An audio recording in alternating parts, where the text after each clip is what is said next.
What is it about Heather that we need to know about Heather that we don't know about Heather? I think a lot of people look to me as, I guess because of all the awards, and they come in the house and they see all these trophies and they hear about Black Expo and, you know, people I've met and things like that. And they look at me and they think that, oh my gosh, you just, you know, don't even speak to her, you know, just keep her in the cage, you'll be okay. But I think they need to understand, you know, maybe I look evil or whatever, I doubt it. But No, that's not a problem. That's not a problem. I don't think I look that evil. But I think that a lot of people need to know that they can just come up to me and talk to me and say hi, and I'll say hi back. As a matter of fact, you know, I'll talk, because a lot of people already think, you know, like in school, oh, she's going to be this huge mega star and things like that, and they just think, oh, we can't speak to her, you know, and I don't think that's true. I like people to know that I'm very down to it. As a matter of fact, I can talk to anybody anytime. That's what I like to be, because I don't want to be, you know, that I'm too good for anybody else. That's not it at all.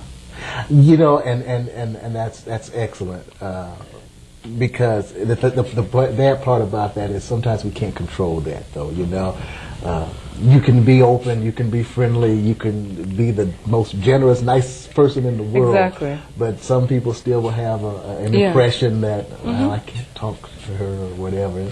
And but I think it's good anytime you get a chance to just say, no, that's not me, folks. Because I think people take your achievements and they think, well, you've achieved this, so you wouldn't want to speak to me, you know, and that is just not true, you know. I mean, I have a very stiff list. It's, you know, of who I like to be associated with and who my acquaintances and friends should be. But, you know, I'll speak to anyone. Anyone, as long as it's in good taste, of course. Of course. Now, okay, again, a lot of the accomplishment is in music and vocals and that. Is that where your heart is? Is that where your love is? Yes, it is. My love is music. Okay. I play the piano as well. I've played the piano for 14 years now. I started when I was 4. So, yeah, it's in music a lot, and it's a good thing that I am academically stable, but that's fine there.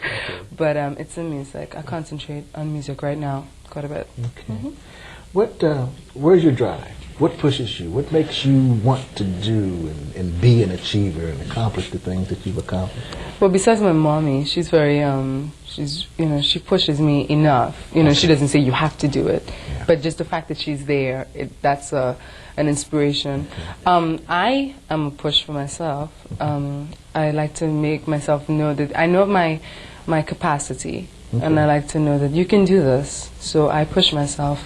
And also, ironically, my enemies, whoever I think, you know, I don't know any of them personally, but I think that there are people out there who would like me to fall, who do not want me to succeed, who do not want me to do things. And the fact that there's a knowledge that people like that may be out there, God knows where they are, that pushes me to go forward, that I have to show these people, whoever they may be, they may live in my own house, out of my house, that I have to show them that I'm going to make it, and that I can do this, and I can achieve this. So, you know, those 3 areas.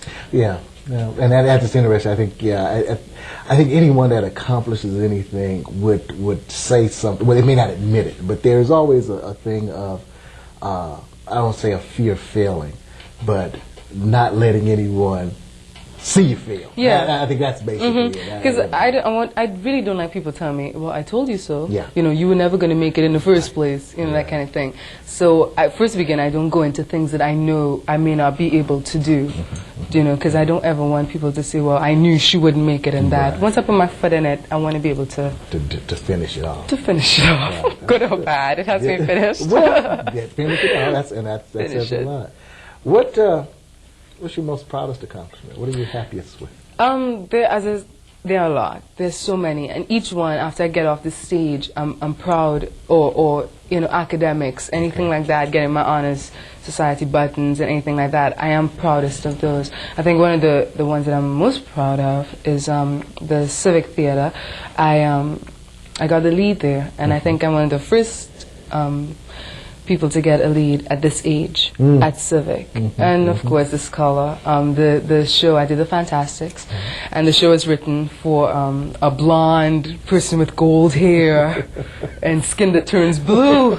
And of course, so yeah, gold hair, yeah. Right. So that was a good accomplishment for me. We had sold out crowds each night, and the director came and he said, you know, it was because, you know, you were in it. A lot of people came to see what you were like, and that was an accomplishment. Not the performances themselves, Right, I know what but you're the saying. fact that I was there. I was acting with some of the best in Fort Wayne, and just the fact, you know, that they picked me, it gave me a sense that maybe, you know, maybe I know what I'm doing. That's just right. a little bit. Just, Well, you know, yeah, maybe. yeah, maybe just I know what I'm no. doing. Future goals. What are you looking to do? Is it going to continue to be performing? Is that what you're going to do? I want to perform. Really, I want to perform, and I'm going to attend Northwestern University to ensure that I perform. So that is one. But also, I know of the elusive nature and the tricky nature of the music business. So I'm not putting hands, foot, knees, everything down into it. I want to have another career option. And I think law right now. I might be going into law, performing arts and law. So right now, that is it. I haven't chosen that other field yet, but it will be something. Something else, yeah. Yeah, if I fall on one side, I want to be able to pick up right again on the other. Okay, your future is in performing arts and maybe law or whatever, but what kind of things concern you about our society, the future as we know it? What kind of things bother you that may inhibit some of the things that you want to do? I think one of the things that bothered me, we were talking about it in class just a few weeks ago, was that there's a generation coming who have only seen the ugly side of the world. They're growing up around guns, and they're growing up around violence and bad things. And this is the generation that's supposed to take over when we're gone. Because I normally sit and say, oh gosh, this is so bad, you know, this one's shooting this one just down the street. But then I think of the little children who are coming up. They're going to see much worse. And I think that's kind of scary to know that they're coming up without any interest in maybe the performing arts or music or anything. It's just all they know is the violence, and the guns and the poverty and things like that. No positive things. Yeah. So. Well, I think you're right. I think some of that is definitely is going to happen. I think, though, what we have to do, though, is exactly what you're doing. Continue to be a positive example out there and do that, and then at least what we're giving those children coming up is an option. They can see one way or the other. Even if they see a lot of the ugly side, at least there's an option over here. They see somebody accomplish and achieve, and they say, okay, I've got a choice. Exactly. So I think it's good. Well, again, congratulations on all of your success, on being, again, a student achiever chosen by your school, and thank you for coming on A New Generation, and we wish you a whole lot of success. Thank you. Don't forget us when you make that. I won't.